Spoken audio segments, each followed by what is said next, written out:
I remember the sound first, his voice on the phone, cracking, feral, clawing through static, screaming my name like a man on fire. That was the moment I knew my daughter's smirk hadn't been bravado, it had been prophecy. The beginning of the end. It didn't start with betrayal, it started with love. He wasn't handsome in the obvious way.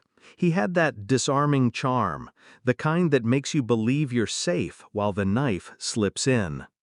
I was 24 when he smiled at me across that library table. He carried his poverty like a story, one I wanted to rewrite with him.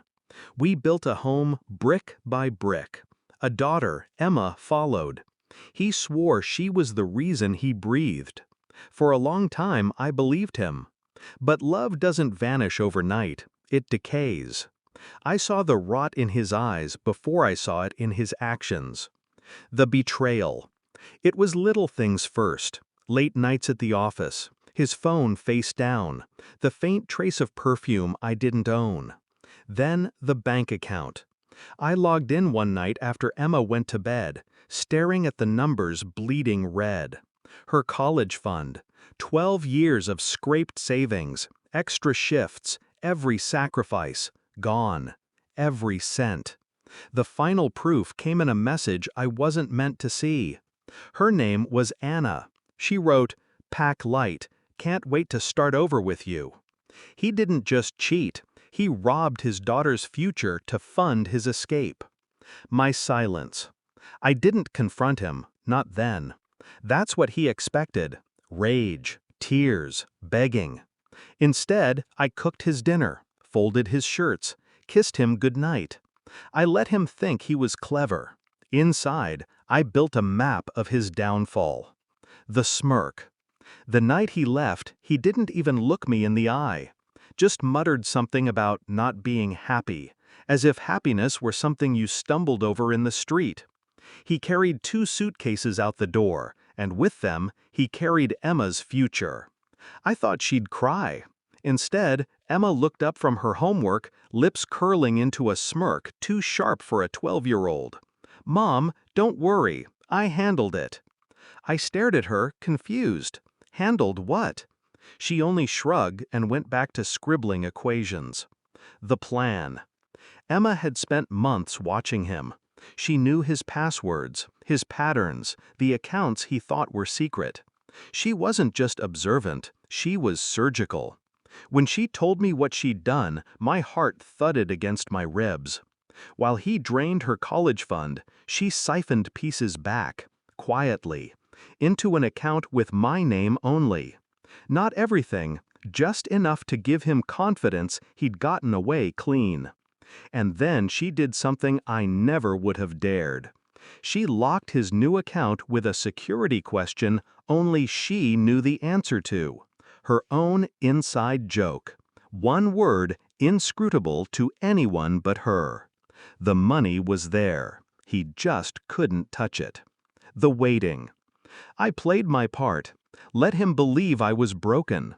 Let him run into Anna's arms, proud of his cleverness. He sent no word for days. I imagined him in hotel rooms, laughing, drinking, spending cash he didn't know was inaccessible. And then came the call.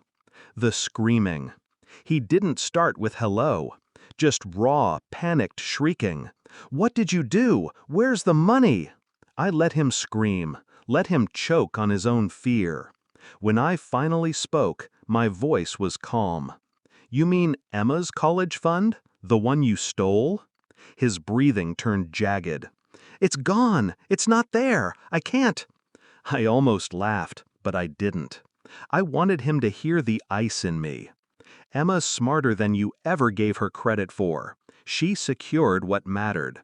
You didn't steal her future, you just stole your own. Silence. Then a howl so loud I had to hold the phone away. The collapse. Within days, Anna was gone. She hadn't signed up for a man who couldn't deliver. He had no savings, no access, no fallback. He called again, voice cracked, begging now. "I'll come home. We can work it out. Please." I hung up before he finished. By the end of the month, the divorce papers were served. He had nothing to contest with. No leverage, no funds. Emma and I kept the house. He kept his shame. The release. Sometimes, late at night, I replay it. The moment Emma smirked, the sound of him screaming. It should haunt me. It doesn't. I used to think betrayal was the end of love. It isn't. It's the unveiling.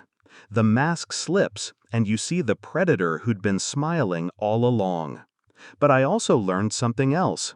My daughter inherited my quiet, my patience, but not my hesitation. She didn't wait for justice, she built it. So when people ask how I survived the worst year of my life, I tell them this: I didn't survive it alone. My daughter saved her future, and she destroyed her father in the same stroke.